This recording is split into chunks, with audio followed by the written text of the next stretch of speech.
time to strap in and get ready. The leaders in NRL Supercoach are incoming. Bringing you the ultimate insight to help you win your leagues and climb up the rankings. You're now listening to the Insight NRL Show with your hosts, Braino Mattrix and Whisperer.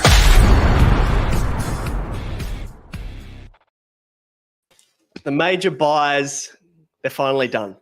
They're finished. Thank the Lord.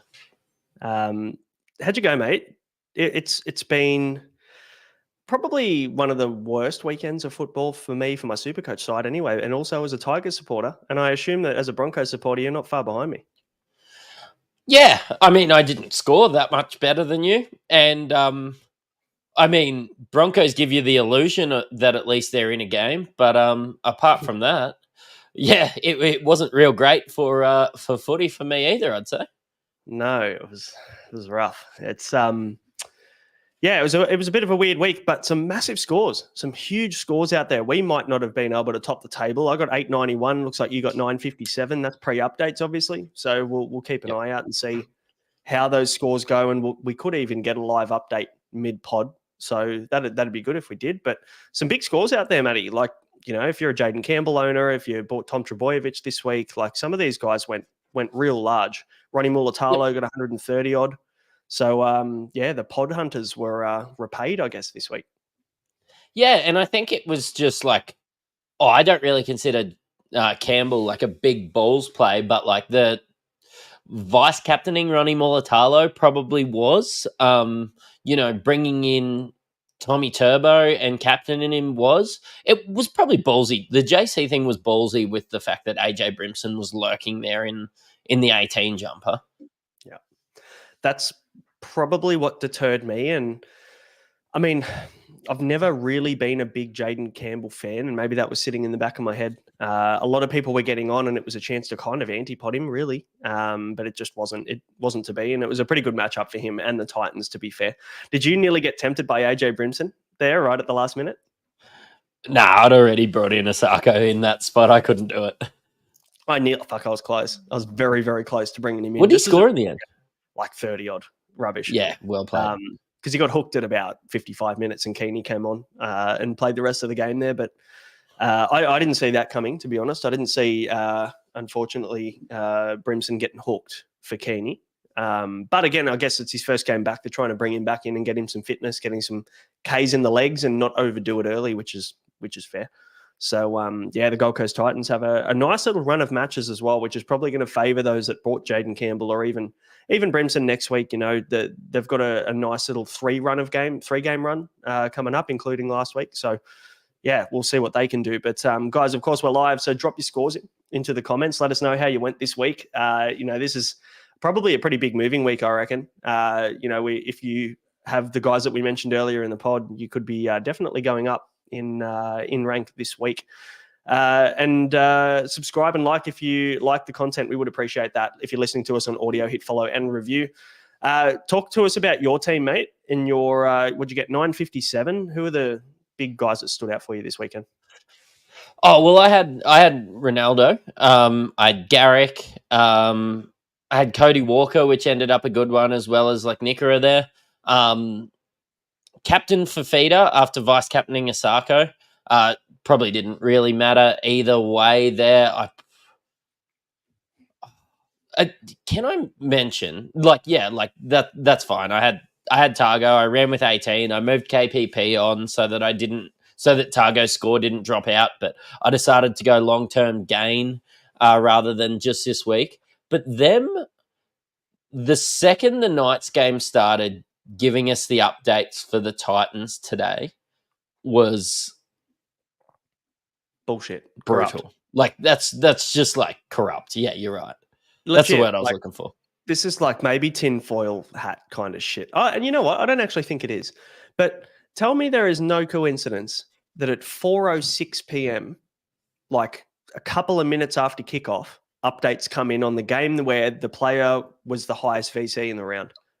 Like you can't tell me that there is not some form of coincidence where as soon as that game starts and we're relying on needing to know what Fafita scored, for a lot of us to take the loop, but we had to go with Garrick, which is fine. It ended up working out, so I shouldn't complain too much. But fuck, there's got to be some sort of tactical element to those update timings. Yeah, it has to be. Like, I know we're in the chat with Imam there, and it's just like, it was 4:06. Like, kickoff was 4:05. Like, it was like absolute clockwork. Yep. Sure was. But anyway, I shouldn't complain. My team didn't do very well, so I don't think it would have mattered too much.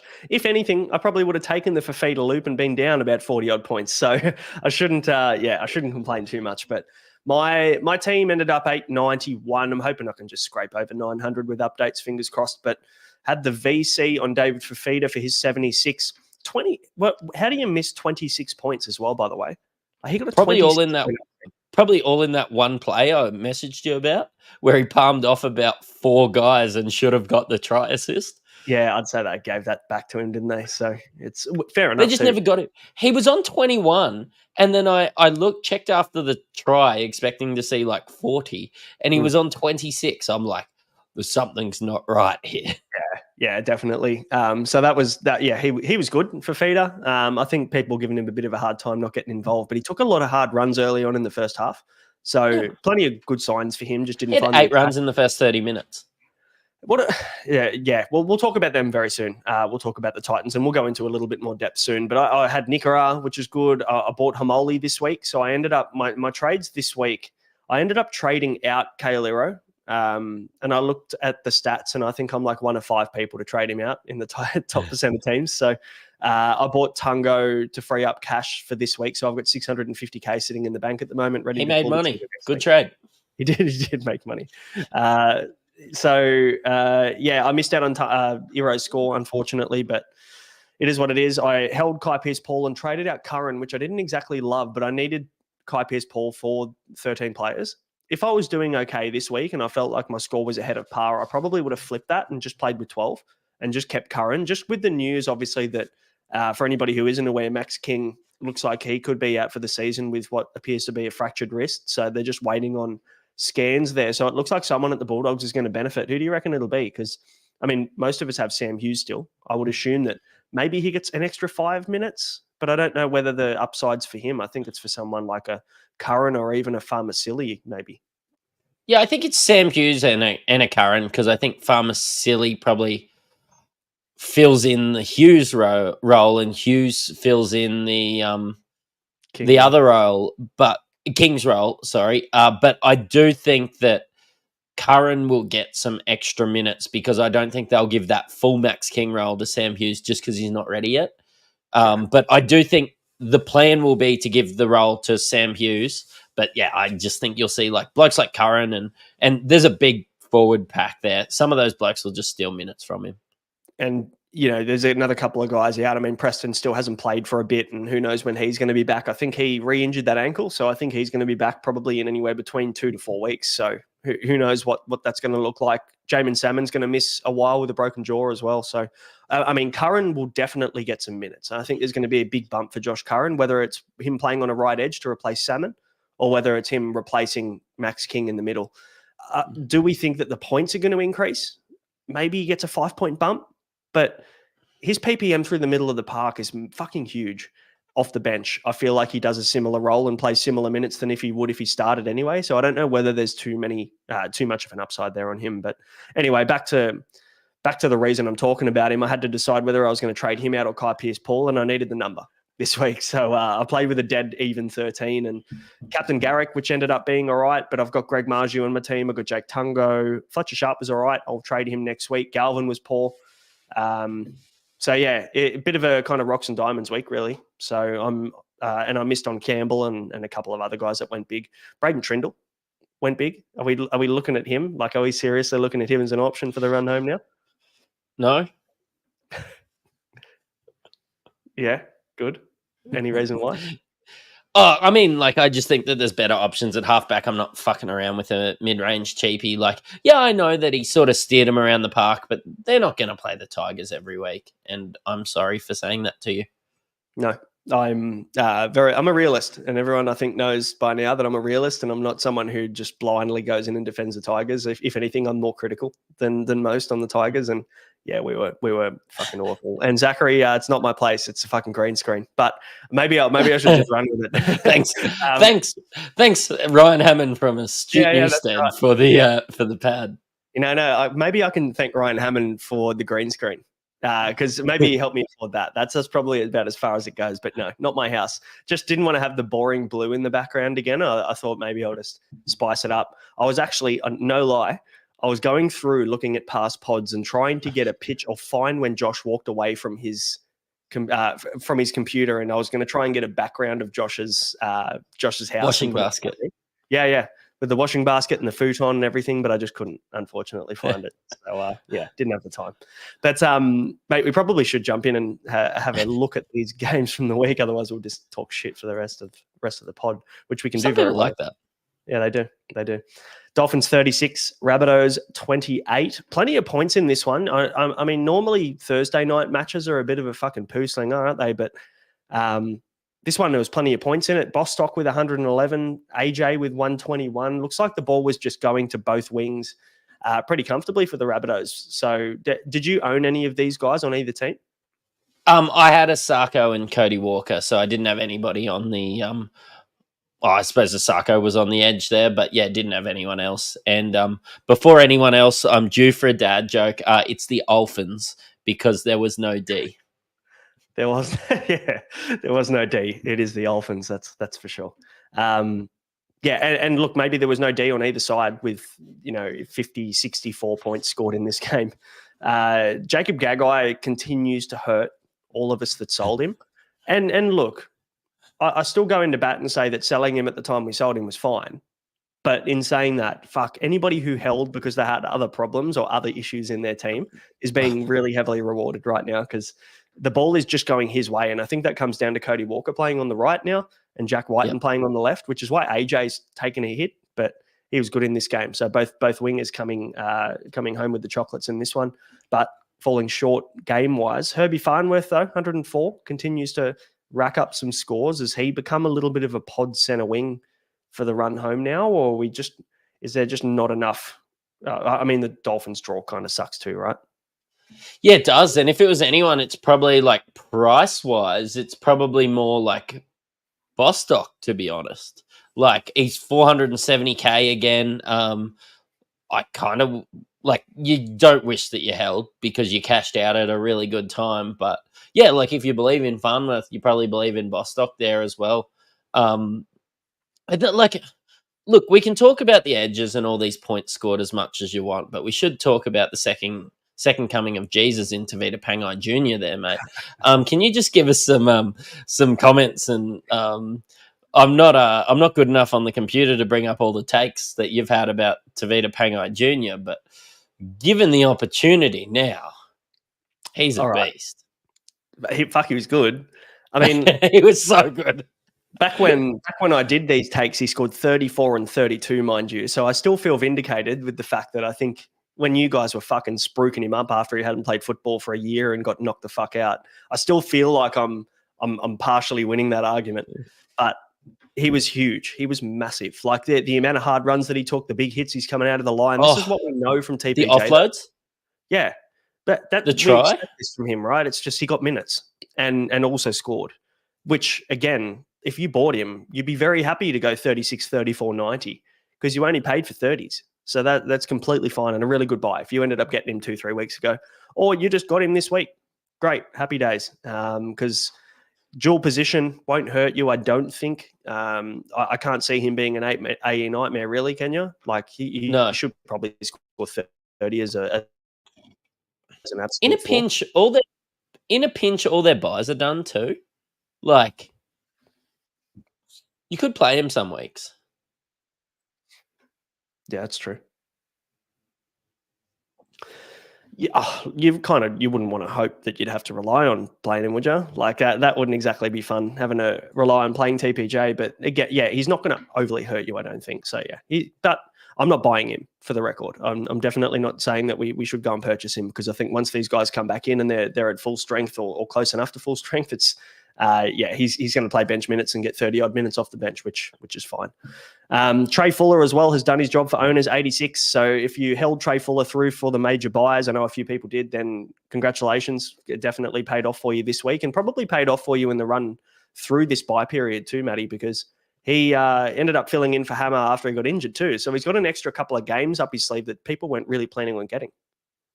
Yeah, and it's only probably all the injuries to fullback, like the Reece Walsh getting knocked out, the Latrell one recently, the Dylan Edwards getting rested when we probably thought that he might have played. That Trey Fuller did come into effect. You and I both owned him for a short period, but yeah, look, congratulations for those who had him. Yep. For sure.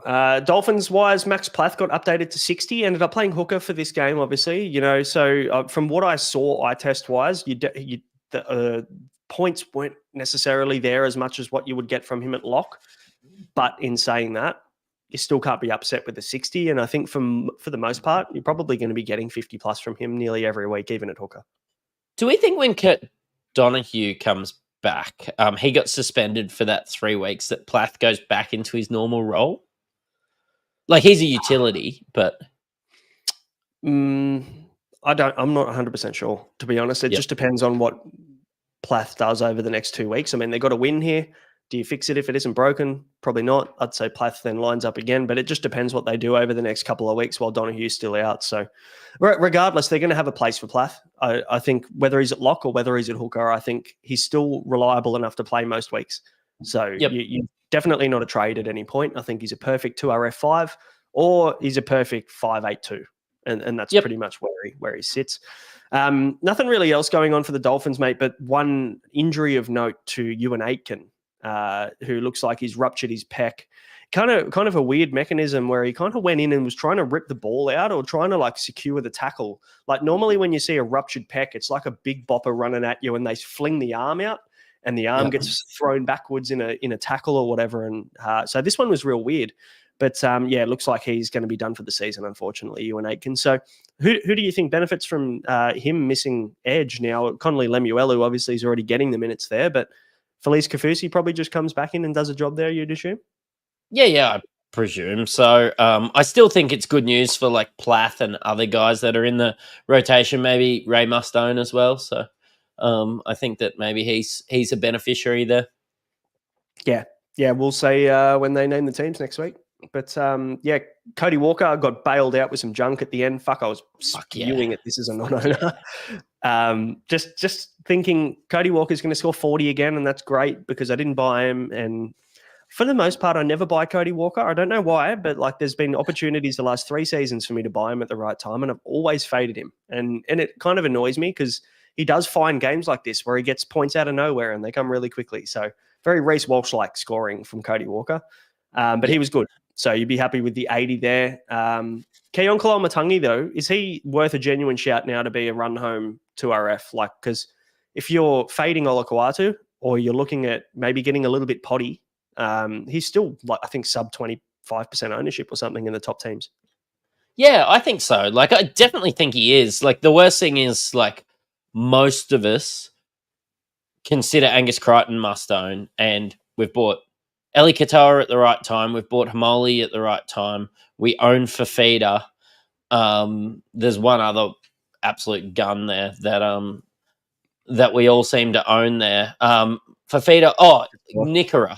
Like, I'm just not sure whether he's better than or has more upside than any of them. But yeah, like there's no reason that you would prefer most of those other guys instead of Keon. Like, yeah, the base is good, but like when Nikora is scoring tries and Hamoli scoring tries and all those sort of things, I am a player that chases the upside. Yeah, we play Supercoach pretty similar. Looking for players that can get you 140, rather than looking at the player that's just going to get you a solid 60 every single week. That's boring. Go and play fantasy if you want some base stats. Supercoach, we're here for the upside. But I've got Keon in fantasy. Yeah, so do I. For that reason. In fantasy too. Yeah, he was fantastic. But otherwise, Jai Arrow's gone in for surgery now on that shoulder, that rotator cuff tear that he's been holding all year. So he'll miss the rest of the season, unfortunately. Now, who replaces him? Because Tallis Duncan's there knocking the door down. The poor bloke can't get any minutes for some odd reason. Like I'm a big Tallis Duncan fan. And he's pretty ordinary in this one. Yeah, he was. He was. But 47 for an ordinary game. The guy just finds, those players that score Supercoach points for fun. I feel like he can accumulate pretty well. So if he gets the minutes, great. Or might I offer you a very cheap Cameron Murray for the run home? Yeah. Yeah, he is probably... I would go Cameron Murray probably before Keon, unfortunately. Cam Murray is so cheap. I was like looking at his... Yeah, I can't remember the other day. I'm like, fuck, how is he that cheap? I'm going to quickly try and find his price very quick. Murray. I can find it. 520. 500. Cam Murray for 520K is just wild. Like 64 break even coming into next week as well against the Dolphins, knows how to score tries. If you're looking at fading one of those guys that we consider a gun at 2RF and a Katoa, most people have a feeder, I'd say. You're looking to fade a Katoa. You're looking to maybe not get Gus Crichton back in and you can get Cam Murray instead. Risky business, fading Gus, but there is logic to fading Gus as well that we'll probably talk about next Tuesday. But there definitely is. Especially if you're trying to make up points, like anybody. I feel like anybody is the target is Gus. Yeah, and that could be the perfect opportunity to fade Gus and get in a pod at 2RF because Gus is expensive. You're going to have to fork out $800K to get him, but that's because he's been fantastic all year. So you're taking a risk there to fade him. But the Roosters have that buy in round 23. There's every chance the Roosters might even rest their guys in round 27 if they're sitting good on the table. They look pretty set in for the top 4. So if there's really not much to play for, I would assume those guys would rest. So you might get Gus for 2 less games for the run home. And if you can pick up a guy like Cam Murray that you think is going to play the rest of the season because the Rabbitohs are trying to make the 8, I don't mind it. I don't mind it at all. And it's the extra, we know it's not what you spend, it's what you save. It's the extra $300K that you get there. Bingo. Big call. Sorry, go. Before we just bring up Jai Gray, let me see if... yes. G brought up that. Now that it was the first drop of it's not what you spend, it's what you save. In our comments on our web store, we've now had the first drop of it's not what you spend, it's what you save t-shirts. So get in and support the podcast if you love us. Yeah, I love that. You've been petitioning for this shirt and jumper to be made, this apparel to be made for a while now, because it is a very famous Insight Fantasy Sports comment. So I'm glad we got it. 2 years old. Yeah, it's 2 years old. I'm sure that we'll be seeing some people repping it next year. Magic Round, maybe we'll take a few shirts up to Magic Round and give them out. All right, let's move on to the Sharks and the Tigers and get this fucking thing out of the way. 58-6, yuck. As a Tigers fan, there's really nothing to be positive about with this game except the fact that the refereeing legit is a joke. Like, I'm sorry, but you tell me how you saw it. How did you see the Appy sin bin? Do you reckon that was justified, or am I? Oh, no. I don't think it was a sin bin. Yeah. I understand the people saying, oh, he wasn't square, but so that means 80% of the tackles that are made, the markers aren't square in the NRL. Like, if you're going to play that game and you're going to get really consistent on it, you're going to be blowing penalties every set because markers are never square. That's probably one of the worst sin bins I've seen this year. And I said worst sin bin ever on X, and I was very kindly reminded of the Matt Gillett sin bin from however long it was. Was it Jared Sutton that binned him, or Ben Cummins, I think it was, that binned him running back 40 meters or something and then got called offside within the 10 meters when he tackled him off a fucking off a reset. That is the worst sin bin I've ever seen. And nothing will ever beat that. But Appy's a clear second, I reckon. Tony Staggs did the same thing, but it was blatantly obvious. I get that. But quite often people are offside. People are all different shapes. Aren't square because people are all different shapes and sizes. If you got the ruler out, Appy probably was, but it definitely wasn't a sin bin. And also, when the ball was off the mark as well, so he gets the ball and shuffles to the left before he plays the ball. So, how closely are we actually policing this? And I think the point I'm trying to get at is that obviously the lower end teams, it's easier to kind of beat on them as a referee. It's easier to go the other way. And, if the Tigers get hard done by a few calls, is it really going to ruin their season? No, it's not, because we're at the bottom again. I know, man. I'm a Broncos fan. I get it. Please, fucking hell! This is the first time you've been outside the 8 in about 3 years? No, you remember the year before that? We were ordinary. We were wooden spooners within 4 years. Yeah, 2020 was bad for you blokes. Yeah. So, fair call. So in terms of the Tigers, we can write them off pretty quickly as maybe not really anybody that we would look at for the run home. Lockie Galvin. Yeah. I still think you're happy if you had like a Finu or one of those forwards that scored okay, even though they spent so much time standing under the sticks. That's probably the only upside in a game like this. Then, yeah, the forwards still did score okay. But, yeah, are you doing anything about Lockie Galvin? I don't think so. I think this is a bit of the Tigers are bad, but even in the bad games where we have been smashed, Lockie Galvin still scored relatively well. So for me, it just depends how many trades you have again. And for the most part, I'm going to sound like a broken record for the next 2 months because every single trade question, every single comment that we make is all going to be depending on how many trades you have left, how many boosts you have left. Yeah. I mean, and it's hard for us because we've went pretty hard. We're all sitting here with sub 10 trades. We're going to be leaning towards hold quite often in these. But again, maybe for anybody asking us questions, if you want to give us the most info possible and make it easier for us to answer them, let us know how many trades you have before you ask a trade question, because that'll then help us determine whether it's worth it or not.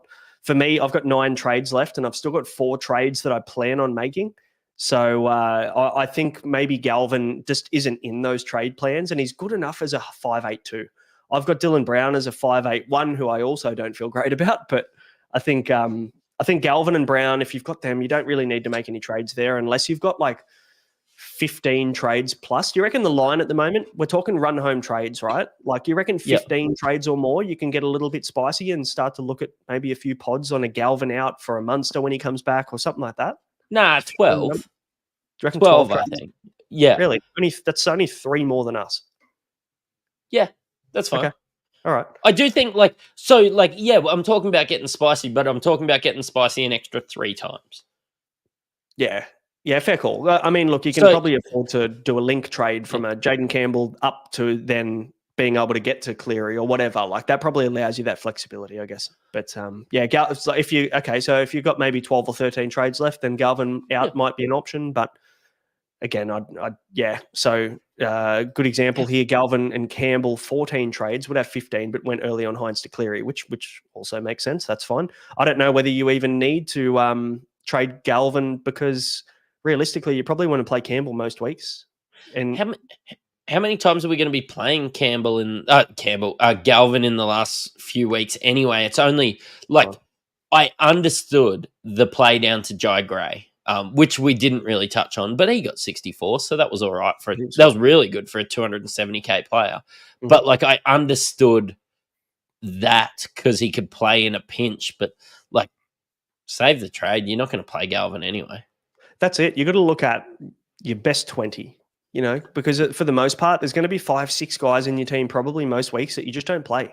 And Galvin might be one of those. You're 5.82. You're probably going to be playing at least 1-2 RF on the bench. You're going to be reserving. You're going to be maybe even reserving 2, depending on how solid you are there. You're definitely going to want to have at least 1 center wing, probably 2 for the upside. You're probably going to want to play your backup fullback and your backup halfback. So you've only got so many reserve slots. You can't go and play all of these other guys. You're not going to ever play Finu unless you've got him at front row forward too. So that's me. And that's fine as well, by the way. There's nothing wrong with Finu at front row forward too. But that's fine. That's fine, new. Yeah. So let's move off the Tigers and talk about the Sharks because there's plenty to talk about here. I've got 3 of these guys, and I tell you what, it was just a great treat. Ronaldo Mulatalo, 136. Britton Nickera, 96, and Kaeliro was 78. Kaeliro with the odd attacking stat. What a great treat. Kaeliro has had 2 try assists and 1 try in the whole time I've owned him in 13 rounds. And I traded him this week. So you're welcome, everyone. As soon as I traded him, he scored within 3 fucking minutes. That's how aggressive it was. That's how much the anti-curse has just latched onto me this year. Because, Kaeliro couldn't find an attacking stat to save himself. And now I've traded him out and he scored 78. I feel like I wasn't hurt as much as I could have been, though. 78's fine. I can live with that. I was putting the kid to bed and my phone just blew up. Yeah, well, as it should, because it's the first time. It's like man landing on the moon. with Iro scoring that try there. So you're welcome, everybody. Buy me a beer when you see me out. Otherwise, what else? Trindle 138. We talked about him a little bit earlier in the show. You're not thinking he's a buy. I guarantee there will be people that will be jumping on Trindle next week. He's going to be 500K with a negative break even. And yeah, maybe it is a Jaden Campbell situation. And I wasn't that excited about Jaden Campbell as well, which has been documented. But realistically, he's going to have some weeks, but there's a reason he's 400K and he's been playing footy. Yeah, but I mean, he's 400K because he's been playing with another halfback that also is a dominant halfback in Nicho Hynes. And now that Nicho's not there, he also gets the goal kicking. I mean, they're not going to play against the Tigers every week, and that's pretty much the argument for anybody that we're talking about here for the Sharks. But we talk about the Sharks had a good draw on the run home, and that's why we like Nikora. That's why we like Mulatalo. That's why we went and got these guys, because they do have a nice run home. And he is the guy that wants the ball in his hands on the fifth tackle. He's the guy on the executing play that is doing everything. Daniel Atkinson isn't doing shit. So, there is an argument. Wing a week ago. Yeah, I know. And he was good. And for the most part, it's just Trindle will not let anybody else fucking touch it, which is fantastic for Supercoach.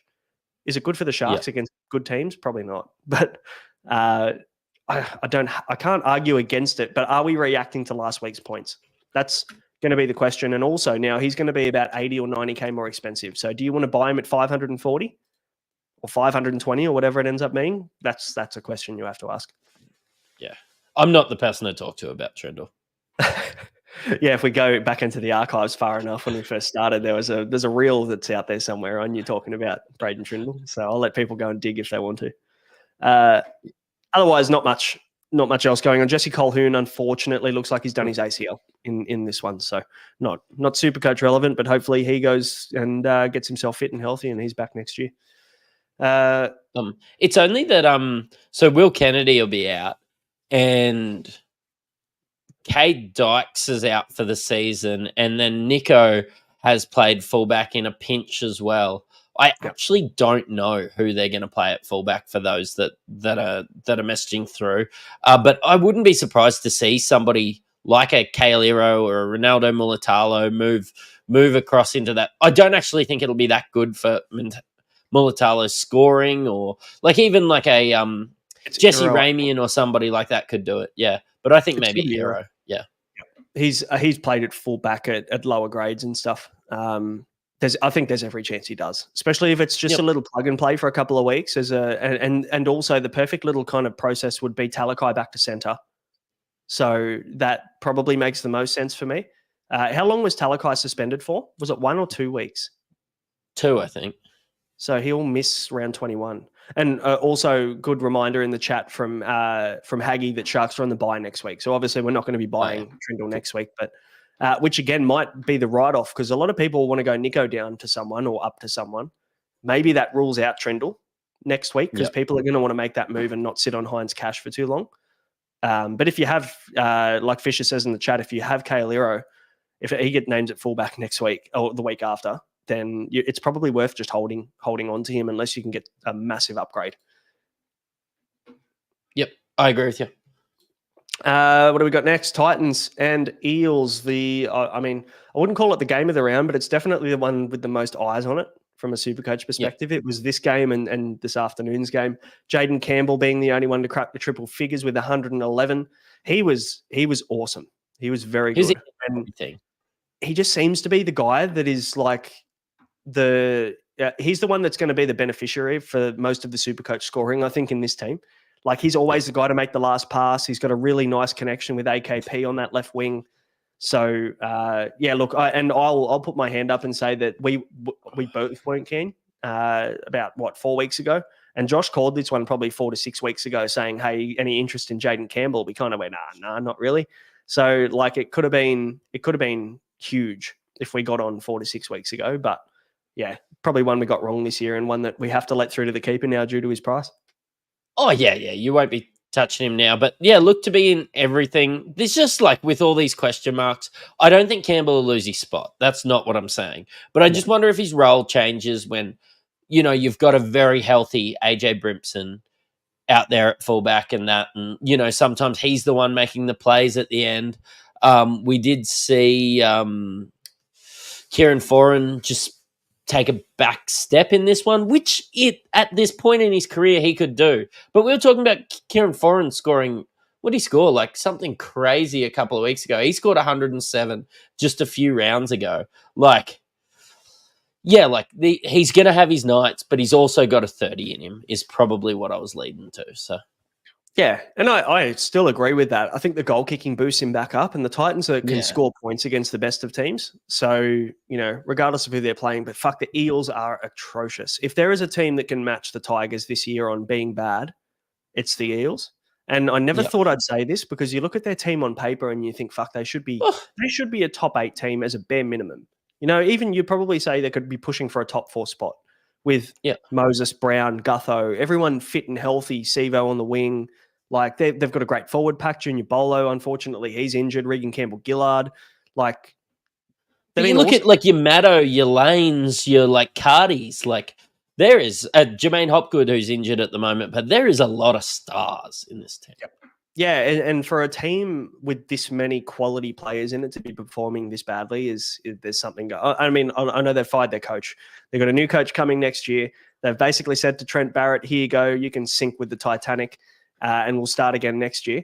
So I feel for Trent Barrett in that respect because he's kind of just been given a losing team and gone, here you go. There's nothing you can do about this. Good luck.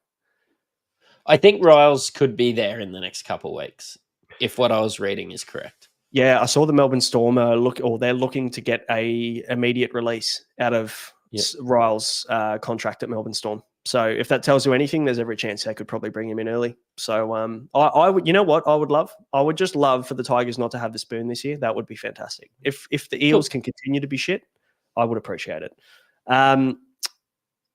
Fafita, 76. I mean, deserved it. Look good. Just hasn't found the attack really. But like every time he gets the ball, it's three blokes can't tackle him, and he slips off and gets the tackle breaks and an offload here and there or a line break assist. So he's a very scary non-own. I've seen some people talking on X about potentially not buying him, and I think that'd be a mistake. I think he's a guy that you just need to get in your team, and he will drop a bit of cash this week and probably next week too. But I think you just get him in. You agree? When we're talking about great buys like Cam Murray and Keon Kolamatangi, you still want probably Fafita and Crichton over those guys, I think. Yeah. It's like getting him instead of Eli Katoa. Like getting Keon instead of Eli Katoa or getting Cam Murray instead of Eli Katoa. I can get that. Yeah, Fafita and Crichton, you need to have at least one, if not both, and then you can fuck around with the rest, really. There's probably about 5 or 6 that you can pick from at 2RF then. But yeah, Campbell and Fafita are the only two kind of guys that I'm really looking at for the Titans. For the Eels, Gutho managed to score from dummy half with a quick little dart over, but aside from that, it's pretty grim. Blaze Talangi with a 53. He got a nice little upgrade as well. I think he was on like 28 and got upgraded to 53 because he got that try assist that he deserved. The live scoring this week was probably the worst I've seen in terms of just updates on. 28 to 53 is like, oh yeah, sorry, I missed that Blaze Talangi scored that fucking try. It's like, so I don't get to watch all of the games live on the spot. Like if I do, I'm in the Discord and I'll have a chat with the guys. But if I'm not, I'm probably like putting my kid to bed or I'm getting dinner ready or there's a million things that we do at night. So you're a model husband. I'm a good bloke. I try my best. It's because then I get to come and I get to talk shit for 2 hours on the pod 2 times a week. So I've got to get the brownie points in, you know. But no, I don't get to see every game live as it happens. So I watch the replay in the morning, and sometimes you're just watching, going, how can the scorers get it that wrong? Like, it's like won't watch a game, but then I'll just forget to score. I'll just stop scoring for half an hour of the game, and that's just what it looks like at the moment. But Dylan Brown's 52 was interesting because he got a little bump as well in upgrades. He went from 38 to 52, I think. So is there panic stations on deal bags at the moment, or are we just got too many other issues that we have to look after?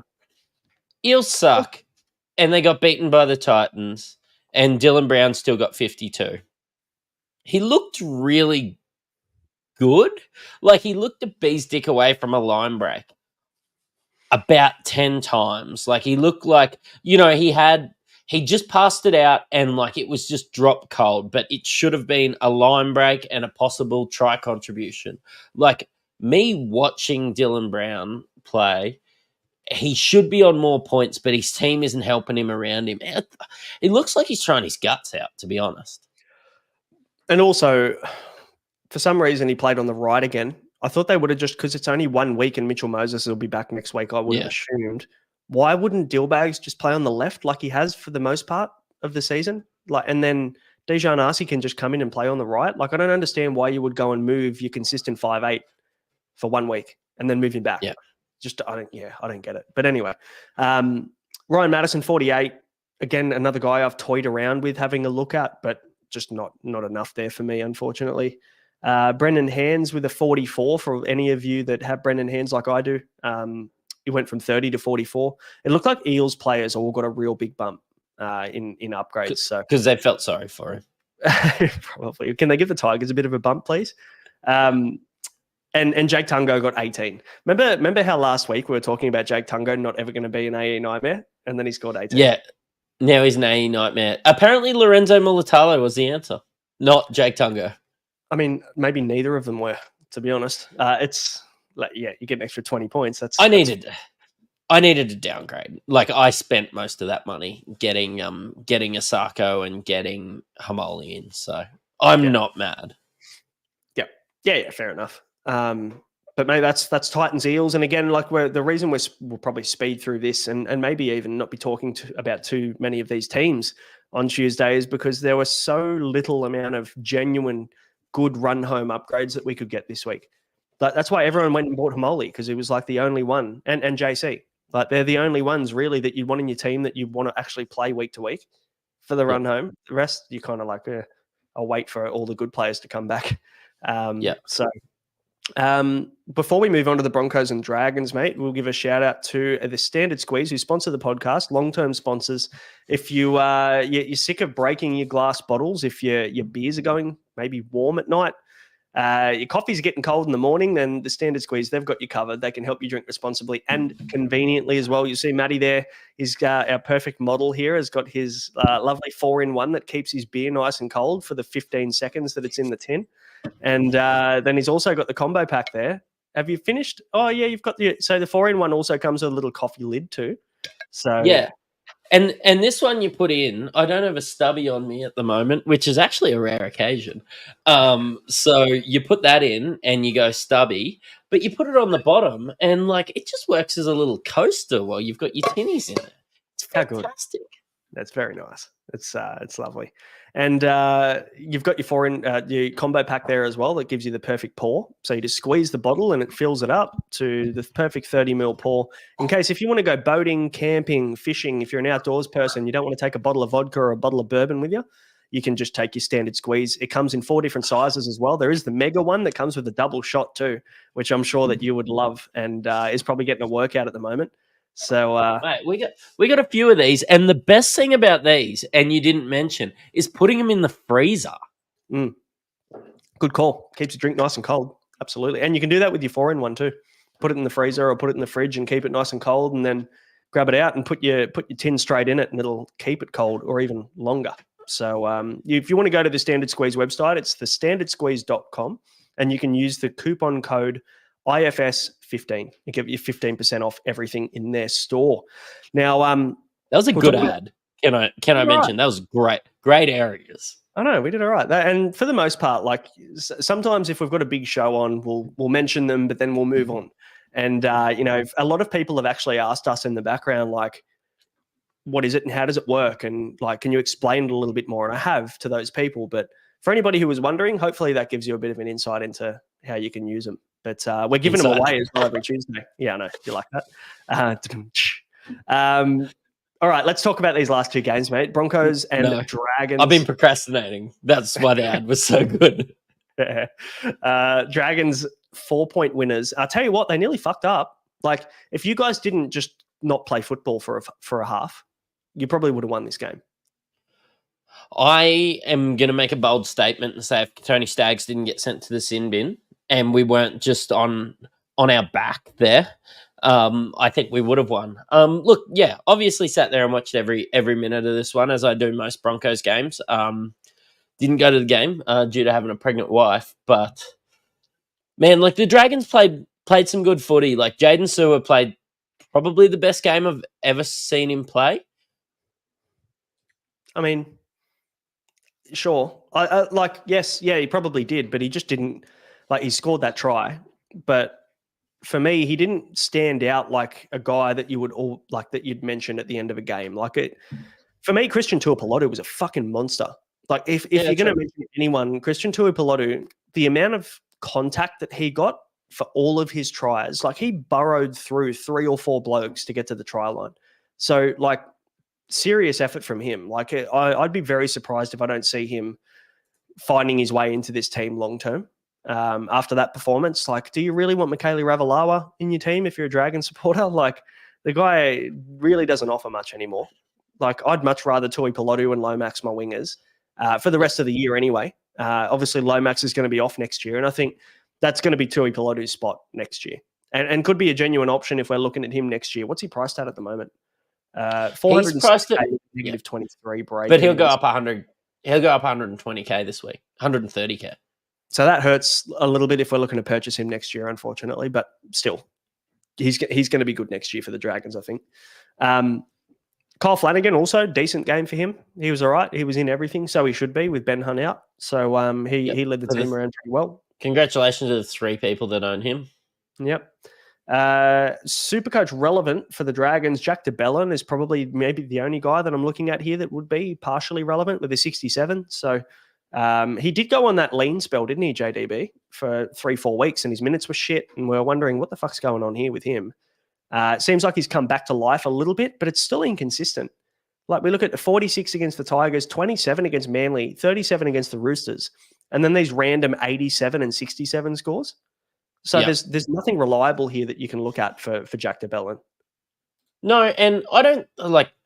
I was surprised when I looked at this and saw that he scored 67. After watching the game, I think Jacob Little played a really good game. I know that we were talking about him as a second hooker, but like he's 600 odd K now too. Like, you'd actually make money going Jacob Little to Harry Grant at the moment. You're crazy. Yeah, crazy. But he was good. He was very good. Otherwise, Dragons, not really much else to talk about. Jack Bird made his first game back after that ankle injury, so good to see him back on the park. Also very cheap. If he finds his way back into an edge role or something, or plays center or something like that, like, he's going to be 300, 270. Yeah, 300K. So, getting Jack Bird with the center wing 2RF dual at 300K could be a nice little maybe cash free up or something that isn't going to hurt you too much if he gets a starting gig. But other than that, nothing of mention for the Dragons. For the Broncos, Tony Staggs, fantastic. Probably the only guy out there that really wanted to win for you guys. Otherwise, Willison also stood up with the extra minutes with Payne Haas out. Man, he's such an exciting prospect, Willison. How are you guys going to inject him into your team even next year? Like, your forward pack is so stacked. Where's the opportunity for him? I don't know. Yeah, like I think the minutes are there. And I think that we take a few more minutes off Corey Jensen. But Xavier Willison does have too many mistakes in his game. And I know he's just a kid, but that really cost us again this week. But yeah, look, he's going to be an exciting forward in the future. But I think he only needs to be, think like a Royce Hunt or maybe like a bigger Spencer Leniu or somebody like that. Like, I think he only needs 30 minutes to inject himself into a game. Yeah, agreed. I think Josh did the stats early in the preseason, one of our first episodes, and Xavier Willison had the highest PPM in the competition last year for players that played more than 30 minutes or something. So I think he had a 1.5 PPM, which is completely believable when you look at the way that he plays. So, yeah, fantastic. I've got him in fantasy at the moment, and I really hope that he continues to get 35, 40 minutes off the bench. That would be great. And mind you, I haven't mentioned it yet, but I'm coming like 27th in fantasy out of 238,000 players. Like, who would have thought that I would do a Supercoach podcast and maybe I should just be doing fantasy content? So next year you're going to do the fantasy podcast, and I'm going to do the Supercoach podcast, and Josh is going to jump in between. Yeah. Us, the fantasy and the AFL podcast. So Yeah, he's doing well in AFL, but he's also got top 100 finishes in both fantasy and Supercoach. So yeah, we'll work him hard. He's gonna have to float. Yeah, he can be the floater for sure. A little utility off the bench, that'd be perfect. Otherwise, not much to talk about with the Broncos. Blake here. Moses' best game as a Bronco in first grade. Honestly, that was the best game I've seen him play in first grade or Reggie's because I've seen him play Queens Q Cup a little bit. So yeah, great. But it's hard, like, we're that many troops down that we've had to pull Josh Rogers outside of our top 30. He was one of our, what's the word? Supplementary players. Yeah. And then sorry, something was playing in the background. I couldn't hear you talk. And then we had to play 3 hookers out there. So that was a little bit rough. But Blake Moses, best game, actually helped inject himself at the end and give us a leg up and a chance for this one, to be honest. Yeah, absolutely. Oh, fuck, I thought you guys were going to kind of run them down there at the end. You guys had all the momentum and just couldn't kind of ice it at the end of the game. But yeah, Katoni Staggs kept you guys in it. So full credit to him. He had a good game. Although he pushed us, like, I saw he got player of the match and, like, I was just not okay with it because he was also the reason we were down so many. Like, that was a dumb professional foul. Oh, for sure. Yeah, for sure. And, it did cost you in the end. So I'm sure that Kevy will have a word. Can we mention very quickly Tyrell Sloan had probably one of the worst defensive games I've ever seen a fullback have. Like, I don't want to rag on him and shit on him because he's a good player. But fuck, he was like the poor bloke got steamrolled 4 times for 4 individual tries. Yeah, you've been seeing me on the Discord because I was having a chat to Arson Dragon about this because I went and watched the highlights afterwards. I'm a sucker for punishment, actually, and honestly, this was the main reason. I was like, oh, that guy ran through Sloan. Oh, that guy ran through Sloan. Oh, yeah, that guy ran through Sloan, and it was only that one try by I think it was one of our wingers. That wasn't, and Sloan just hadn't got there. It wouldn't have mattered if he did get there because they would have steamrolled him anyway. But it's just like he's one of those smaller fullbacks, and I wonder if that's why like Jai Gray and Trey Fuller and those sort of blokes don't have full-time contracts at the moment. But they had their defensive moments, and I don't know if I've ever seen Sloan have one. Yeah, that was awful. So poor Sloan. Hopefully he bounces back. I know that Shane Flanagan was absolutely tearing him to shreds in the sheds when they had the post-match kind of camera going through the sheds and they were talking to players and stuff. Yeah, he didn't look very happy at all, but they got the win, so he should be happy about that. Very quickly, cornography in the chat. Is fantasy really more popular than Supercoach? Somehow, yes. I think there's a lot more casuals, to be honest, that play fantasy because it is linked to the NRL.com app.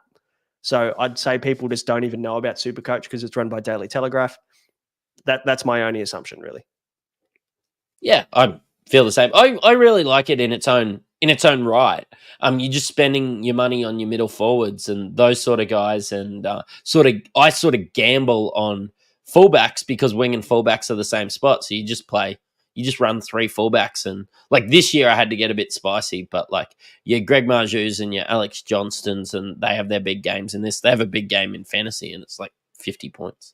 It's a very different scoring, isn't there, to Supercoach. Supercoach, you're looking for high upside attacking players, really, that get all the points, and because points are weighed very heavily on attacking plays in Supercoach. But base stats are real heavy, and offloads are just stupidly OP in fantasy. I think like an offload that gains an advantage is like 6 points in fantasy. So like if it's a clean catch, I think it is. Yeah. So like it's the scoring is very different, but a different type of tactic as well. Like the major buys, you have to actually have 13 starting players to fill your starting team. Otherwise, if you don't have a middle forward or don't have an edge player that week, you're stuck with 12, no matter how many players you have on the bench. So you got to be. I got fucked in the second buy round because 2 of my best players were, I think, JMK and Reid Marnie or something like that. And yeah, I think one of the rounds I just got absolutely shafted. Yeah, this is probably one of maybe the first years I paid super attention, like close attention to fantasy. And I'm doing all right, which is nice. But I had a 17th overall finish back in 2015 and then kind of just started playing Supercoach. and haven't played fantasy since. But Josh kind of got us back into it, and I'm kind of glad he did. It's been fun. It's been different. Sea Eagles and Knights, mate, for the last one, 44-6. Tommy Trbojevic leads the way. Are we going to buy Turbo? I mean, he's in the picture 100%. I love Turbo. And I was on the phone to Simon. He's in the chat there, and he's struggling a little bit. And I said, "Do you want?" And he goes, "Oh, do you think Turbo's a good buy this week?" I was like, "Mate, sitting here at 5,000th, then I'm not going to roll the dice." But he was at 20,000th or something along those lines, and he captained him this week and just really got the leg up on basically everybody. So yeah, kudos to him. Those hoping to buy Turbo cheaper, unfortunately, he scored basically 7 points above his break even of 120 this week. So you just shouldn't doubt greatness, really. If he was in your plans, you should have had him for the buy round because that's when you wanted him. I still think it was all right to wait. 120 break even. He looked pretty ordinary last week, to be fair. He didn't look good. But again, like we said last week, he also had less space. When you're playing at center, your opposing center's up in your grill for the most part. So at fullback, he had much more space and obviously got much better ball at fullback too, didn't he? Because most of the try assists that he had were already created with the overlap that he created on the outside. And also, let's remember here that the Knights were fucking beaten up massively this week. They were playing 2 edge forwards at center. Greg Marju had a caught quad and could barely get out of a fucking jog. And then they also had, what was his name? Christian Mapapalungi or whatever his name is, playing on the other wing, who's barely played any first grade all year. So, I'm not looking too much into this in terms of scores for Manly because I feel like they're not going to play against a depleted edge center winger combo like this again. If anyone heard the commentary from Blocker Roach and has him saying Christian Mapapalungi, send that through to me, please. Yeah, we also want some Dallin Watene-Zelezniak commentary, please. That would be good. The Paul Blake's had fucking 6 different names this year. Dallin Watene-Zelezniak, whatever he calls him. It's fucking awful. But yeah, I love Blocker Roach. I love listening to Blocker Roach every week. He's good value. Lehigh Hopewadi, for anyone who held, 119. He was good. Jason Saab, bit of a pod hunt for people, 112. But the big talking point here is Ruben Garrick, isn't it? 99 for him, probably upgrades over 100, and had an early shower, which 65 minutes. Oh, if he played 80 minutes, he scores 120 comfortably. That's 40 points for my team. I'm very annoyed. I'm going to maybe send a scathing letter to Manly's front office. Mate, I know this isn't a betting podcast, but my bet getting ruined by 0.5 points, I got absolutely fucking shafted. Oh, tell everybody what the bet was then. Oh, it was Hamoli. It was under 49.5 points and then Manly to win at $8 or something crazy. Yeah. Yeah, you had a couple of hundred, didn't you, that you would have pulled out of that? That sucks. Yeah. That sucks. Yeah, so Ruben Garrick, most popular captain option this week. He ended up with 99. An early shower, apparently copped a knock, which is why he handed the goal kicking to Humphreys and then just basically went off the field, but nothing serious. They're just making sure he gets a bit of extra rest because they were up by 38, I think, at the time. So, yeah, disappointing for captainers, but again, better than Fafita. So for Humphreys goes all right. Yeah, he's not bad either. And he's dual position hooker halfback, which is real rare. So if you had a hooker problem and you went with Humphreys, you'd be very happy this week. 95 for him. He was good. But probably we don't see him again for the rest of the year, you reckon? No, we won't see him again unless there's an injury. And I think they're going to be a bit more confident to inject him if there is an injury. So, yeah I think he's done himself a world of good. And look, Daly Cherry Evans isn't getting any younger. I know he looks quite young. He's a bit prepubescent in that way. But Daly Cherry Evans is old. So, Jamie Humphreys could be the next guy. Yeah, it might be the neck, DCE's neck, that makes him look youthful. Looks him looking, younger than he is, actually. But, was he 34, 35, DCE? Yeah, he's old. Yeah. He's older than me. Says us sitting here, us 33-year-olds sitting here fucking talking about Supercoach and calling a 35-year-old old. He's So, 35 and I'm 34. Yeah, he's a year older than me. there you go. So he's old. So yeah, he should. He is old. Like, that's old for like somebody as he looks quite youthful out there in the way that he plays. And he's one of those players that I think actually got better as he got older. Yeah, you're right. I agree with that completely. Hamoli Olakawatu, weren't we bailed out with that last minute kind of try? Absolutely. Pure junk, pure super coach junk. Because he wasn't getting himself involved at all. Just mainly because they were running around them and just he didn't need to do anything. They were just fucking shredding them to bits on the edges. Yeah, and like we were all patting each other on the back. It's like, it's okay. We didn't bring in Hamoli for this week. It actually doesn't matter what Hamoli scores because everybody who's anybody brought Hamoli in, which it was probably all that was true. But yeah, I went Kai Pearce-Paul to Hamoli, and at the start of the round, I was like, I probably should have just not done this at the start of this game. Yeah. Yeah, luckily he got over there at the end and scored a 70, and he'll go up by 50K. So yeah, it was the right move getting him in if he was in your plans for the run home. But we did also get him because he's a guy who can score tries, and then right at the end of the game, he showed that he was a guy that can score tries. So. And that's not how you're going to expect him to get them, like with a fucking 3-on-1 overlap on the edge and just wanders over and goes in untouched. That's not going to happen. We're expecting him to barge through a hole and kind of isolate the 5'8". Or isolate the halfback on that right edge. So yeah, that's how we'll get him moving forward. But good to grab him.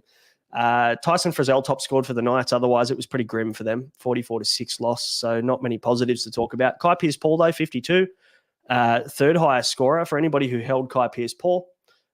You can't be upset. I think he'll drop about 20K, which again isn't the end of the world. I'm assuming most people will be using Kai Pearce-Paul's cash to get up to another kind of 2RF keeper, or would you keep him as your 2RF5? Yeah, I think you could keep him as your 2RF5. I'm now in a situation where I've got 5 guns, which hurts, but it's weird because it does hurt because I'm going to have to give up some of that upside at centre wing other weeks. But yeah, look, Kai Pearce-Paul, a serviceable 2RF5 that you could play in a pinch, but I actually don't think that you'll play him one more game this year, so maybe you just nuff him. That's true. Unless you get hit with buys or whatever. Next round 20 could actually be a little bit tricky if you've loaded up on Sharks players and you've got a couple of Dragons and you've got Eels players because they're the 3 teams on the bye next week. So yeah, could be a little bit tricky for some. Fletcher Sharp 46, Will Price 46. Talk to me about Will Price. A lot of people bought him this week. Let me go in and check. 11,300 teams bought Will Price this week. What are your thoughts? I mean, he's done his job in an absolute pizzlin. He's got 40, and I actually think his game is quite Supercoach friendly. I think he's raw. I think he's a Tyson Gamble-like player, which, you don't love, but like a big body. I could actually see him sort of becoming a lock in the future, but, you got to get around the kid. Like, I'm not sure once one of is it Cogger or Tyson Gamble's back. I think he just drops out of the team, and I think he's going to be 400K for next year now. It's probably not the way that I'm going to go, but if you own him, he's just gone up 60K, and you had a buy round player. Congratulations. Yeah, for sure. Look, if you went and bought him, great. That's fine. He'll do a job for you. I'm still much prefer just going to a 204K guy and nothing out rather than getting Will Price. But the points help. The points help this week. So well played to those of you that got him, and he'll make some 40-odd K, make 40K. So yeah, not the end of the world. Fletcher Sharp, 46. That'll probably be the last kind of contribution he makes to my team. I'm going to look to move him on and upgrade him with the war chest that I have ready to go. So I just need to decide who I'm going to go to. So I'll have a quick chat about that before we wrap up today. But otherwise, really nothing else going on aside from all the way down the bottom of the page. Have to scroll all the way down to the bottom to see Greg Marju's score of 23. Copped a cork to the quad in the first 15 minutes of this game and couldn't even get out of a sprint for the most part for the rest of it. Any concerns or worries for you on Marju, or we just move on to next week and hopefully he gets through that cork all right? Yeah, again, he's sort of one of those blokes like Dallin and Alex Johnston that I'm actually okay with withholding if you're one of those guys and just playing him on matchup. Even Ronnie Mulatalo, I know he's pushed himself out of that the same as Alex Johnston this week, maybe with a really high score. But yeah, you just play these guys on matchup. Like, you're not going to panic because of a cork. If he is your center wing 3, yes, press the panic button. But if he's your center wing 5, then just play him on matchup. And yeah, hopefully you've got some really good second rowers and halfbacks and that. Yeah, bingo. Spot on. Mate, talk to me about what your thoughts are. I asked you this beforehand. I wouldn't mind talking through it. I've got to trade Fletcher Sharp up to a fullback. Now, my options are I can get Turbo. Who's your other one? Teddy. So I can get Turbo. Thank you. I can get Kalen Ponga potentially next week, even though he's got 170 odd break even. I probably still will make that move. Or I can get Reece Walsh. Who's your preference out of those 3? It's probably... Honestly, after what I saw from Turbo, it could be him, but I think I'm just going to chase a Reece Walsh or a Ponga. They're very similar players. I would probably go Reece Walsh because he's still in a better team than Ponga. I know that it doesn't reflect that if you look at the ladder and, rag me out in the comments or whatever. But I think Reece Walsh is just in a better team, and you could get 100 plus till round 24 when Adam Reynolds, I think he's projected to come back round 23. Adam Reynolds isn't getting any older. Say it's round 24. You could get 100 from Reece Walsh all of those games. And yeah, look, Ponga looked great in his comeback. That's not something that we could say the same about Tom Trbojevic. So I don't think you can go wrong either way, but I think I'd just be going Reece Walsh. Yeah, okay. Bit of Broncos coming goal out. Kicking. Yeah. Oh, sorry. I think the advantage would be that the problem for me is what happens when Adam Reynolds comes back. Because my concern could be potentially that, Reynolds comes back in, obviously he goal kicks, or I'd like to think he would. And then whilst he might get better ball with Renault at the back, he still might not. Maybe his scoring kind of suffers a little bit by just not having the ball in his hands as much, but maybe his errors go down. So maybe he does end up, scoring the same. He's just such a hard guy to predict. And I don't know about you, but I like my players actually being involved throughout the game. And for me, Walsh scores all of his points in like 10 minutes. And I don't know whether I've got the heart to watch Walsh and panic about him every single week for the next 8 weeks. I don't know. I'm very torn. I'm not quite sure. But we'll find out Tuesday which way I'm thinking of going. And then I'm sure that I'll change my mind. So jump in the Discord and find out.